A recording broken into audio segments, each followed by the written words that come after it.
Perhatikan baik-baik, tiba-tiba terdengar suara ketukan dari arah pintu. Pria itu segera menghampiri dan membukanya. Namun anehnya, tidak ada seorang pun di luar. Merasa ada sesuatu yang mengawasinya, pria itu menaburkan sedikit tepung di lantai. Ia ingin memastikan apakah firasat buruknya benar. Dan ternyata benar.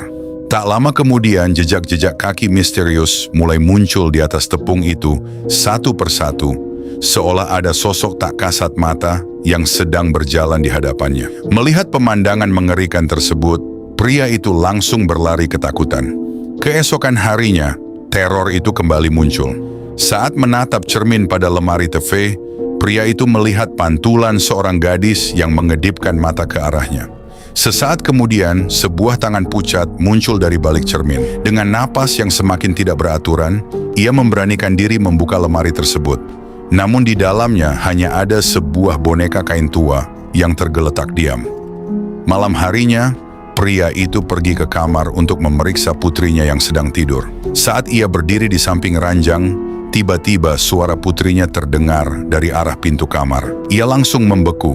Jika suara putrinya berasal dari pintu, lalu siapa yang sedang berbaring di atas tempat tidur? Dengan tangan gemetar, ia perlahan mengangkat selimut.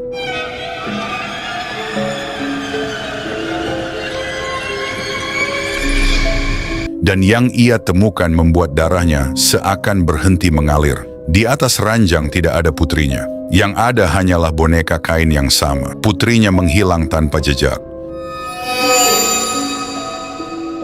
Dalam keadaan panik, pria itu mencari ke seluruh rumah hingga akhirnya menemukan putrinya berdiri diam di ruang tamu. Namun ada sesuatu yang sangat salah. Gadis kecil itu tidak menjawab satupun panggilannya.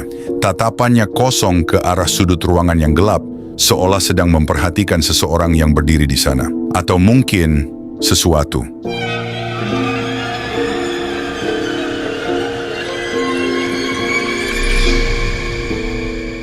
Belakangan, pria itu mendapat peringatan bahwa sosok yang selama ini muncul mungkin bukanlah arwah yang ia kira, melainkan roh jahat yang sedang mencari tubuh baru untuk dirasuki. Dan kemunculan Maria mungkin bukanlah sebuah kebetulan, melainkan peringatan bahwa bahaya yang jauh lebih besar sedang menunggu di dalam rumah itu.